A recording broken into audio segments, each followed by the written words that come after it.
लेफोर नेचार पाब्लिकेशनाव नोंथांमोनखौ बरायबाय दिनैनि नोंथांमोननि सिगाङाव खौरांफोरखौ दिन्थिनो आखायाव लानाय जादों जायफोर खौरांफोरा नोंथांनि थाखाय गोदान जानो हागौ गोग्गो जानो हागौ आरो नोंथांनि थाखाय बेयो मिथिनांथारगौ जानो हागौ बैफोर खौरांफोरा मा नोंथांमोनहा फैदो मिथिना लाग्रोदि मिथिना लानायनि सिगां नोंथांमोनखौ खावलायदों नेचार पाब्लिकेशनाव दिनैसो गोदानै फैदोंबा आरो नोंथाङा साबस्क्राइब खालामाखैबा साबस्क्राइब खालामनानै लाबानो जाबाय आरो नटिफिकेशन बेलखौ थुब्लानो जाबाय फैदो जों जागायदिनि दा गिबियाव दिन्थिनो लानाय जादों बर'नि सासे सुबुं आगोमा सुबुं बे सुबुंनि सावगारिखौ नोंथांमोनहा सिगाङावनो ससियेल मिडियायाव गोबाङानो नुबाय थाबाय जानो हागौ दा बे सुबुङा सोरमोन आरो बिथांखौ मानो दिन्थिनाय जादों नोंथांमोननि सिगाङाव बा दिन्थिनो आखायाव लादों फारियै नायदों नोंथांमोनहा बिथाङा सासे चिरां जिल्लानि मालिबिथा गामिनि रुंसारि जालांनाय बिथां एलबार्ट बसुमतारी बिथाङा बेंगालराव मोनसे स्टन क्राइस्टार कम्पानियाव हाबा मावहैदोंमोन नाथाय बिथाङा बे हाबा मावबाय थानाय समावनो लकडाउननि समावनो बिथाङा कारेन्टजों सर्ट जानानै जिउ गोमादों होनदों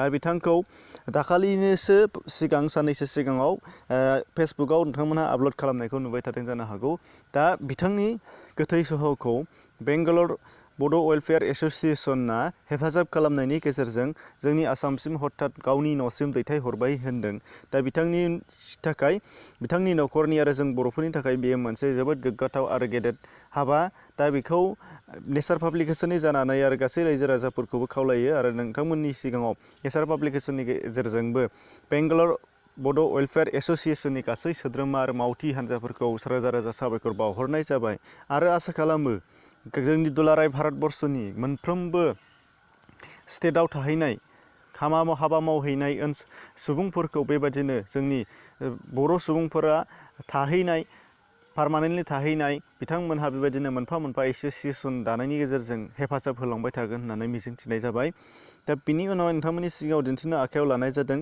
साफ्रोमनिबो मबाइलाव दा बेखिनि समाव बा बावैसो सिगांनिफ्राय फैबाय थादों जिअ' नेटवार्कनि थाखाय जिअ' नेटवार्कआ 25 GB data daily with free calls for 6 months होननानै मोनसे मेसेज हरबाय थादों बे मेसेजआ आंनिसिमबो सौफैदों नोंथांमोनहा नुनो मोन्दों बाहाय श' खालामदों बेयो जाहैबाय मोनसे नाम्बारनि गेजेरजों हरो बे नाम्बारा नोंथांमोनावबो थांदों जानो हागौ नोंथांमोनहा नाथाय बेखौ सैथो होननानै मालाबाबो दा सान बियो फेक आरो बेखौ सासे खाबुफुलान गावनि लाबालाबनि थाखाय बेखौ बानायगासिनो दङ जिअ'आ मालाबाबो बा जायखिजाया नेटवार्क कम्पानियानो मोनफ्रोमबो मालाबाबो मोनसे पार्सनेल मबाइल नाम्बार हरता पार्सनेल कन्टेक्ट नाम्बारफोरजों बेबायदि मेसेज सेन्ड खालामहरा नोंथांमोनहा नुनो मोन्दों बियो पार्सनेल मोनसे कन्टेक्ट नाम्बार बादिसो दा बिनि थाखायनो नोंथांमोनहा बेखौ फोथायनो नाङा बे जाहैबाय मोनसे फेक आरो बे फेकखौ नोंथांमोननि सिगाङाव फोरमान हिसाबै लाबोदों नैबे 91mobiles.com बिनि अनगायैबो नोंथांमोनहा जेलाना गुगोलाव सार्च खालामगोन हिसाब गैयै बेबायदिनो निउस चेनेलफोरनि फेक दिन्थिनाय नोंथांमोनहा नुनो मोननाय जागोन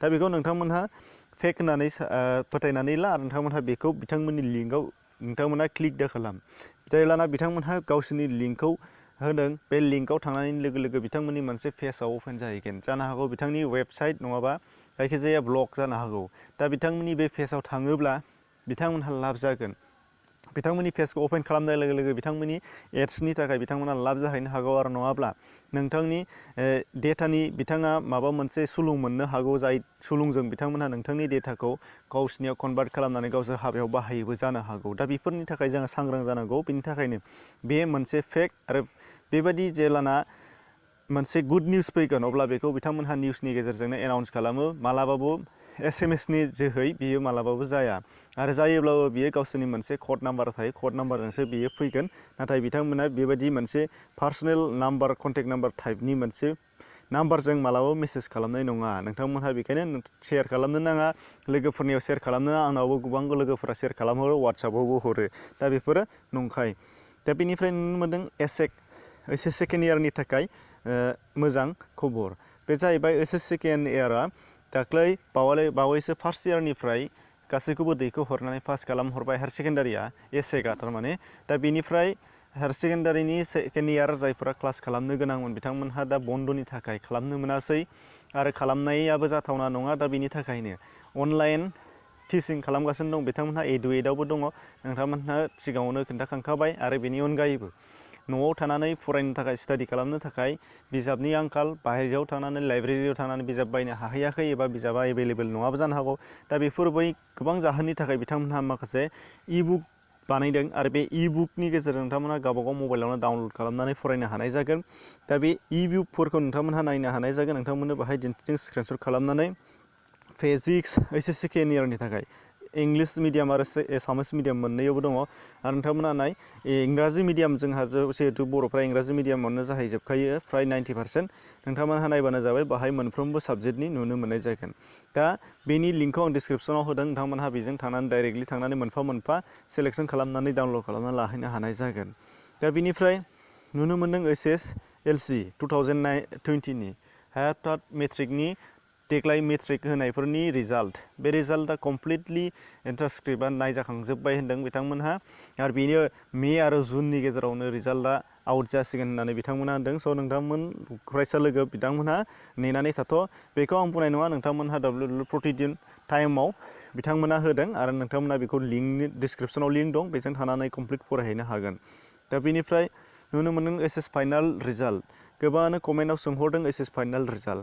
अदेबानि आं बेफोरनि सोमोन्दै भिडिअफ्राव हगारबाय थाखायो माला मा जागोन हथात दंना गैया, नटिफिकेसन दंना गैया, नाथाय कमप्लिटलि आंनि भिडिअखौ नायजोबा, साफ्रोमबो नाया, साबस्क्राइब खालामनानैल' लायो माखासे बिथांमोनहा, गासैबो नङाब्लाबो, नाथाय भिडिअफोरखौ मोजाङै नायजोबा सिङाव।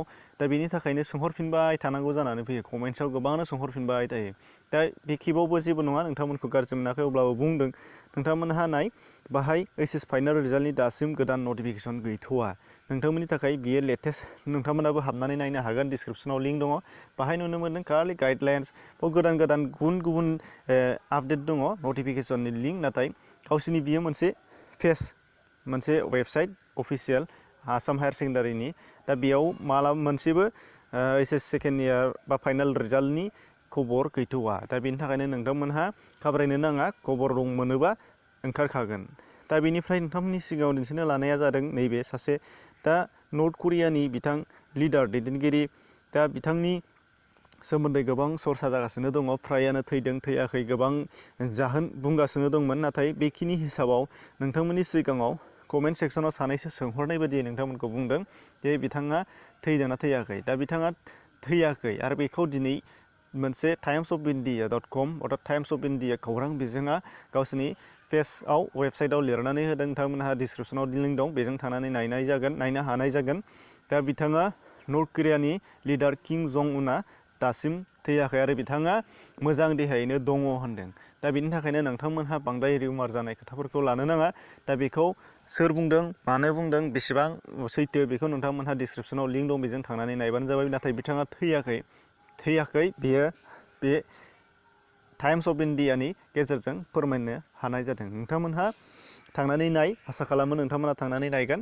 आरो बेयावहाय बुंदों नर्थ करियानिफ्राय बे खौराङा सफैदों होननानै टाइम्स अफ इन्डियायाव लिरनाय दङ आरो। नर्थ करिया नङा, सरि, साउथ करियानिफ्राय। नर्थ करियानि लिडारा थैयाखै होननानै साउथ करियानिफ्राय खौरां बिजोङाव सफैदों होननानै बिथांमोना टाइम्स अफ इन्डियायाव लिरना होदों। नोंथांमोना फरायबानो जाबाय आरो। दा बेखिनिमोन लोगो नोंथांमोना जानो हागौ गोनां माखासे खोथाफोर मिथिबाय। चेनेलखौ साबस्क्राइब खालामाखैबा दासिम साबस्क्राइब खालामबानो जाबाय, नटिफिकेसन बेल थुबानो जाबाय। डिसक्रिपसनाव हाबनानै लिंकफोरनि गेजेरजों थांनानै नाय आरो नोंथाङा प्लेलिस्टआव थांनानै बेबायदि गुबुन गुबुन निउसआनो जा, इडुकेसनानो जा, कुक, ओमफ्राय ब्लग, बेनिफ्राय पिपुल टक बायदिसिना केटेगरि वाइज नोंथांमोनहा बासिनानै भिडिअफोरखौ नायनो हानाय जागोन। एसेनोसै, गोजोन्थों।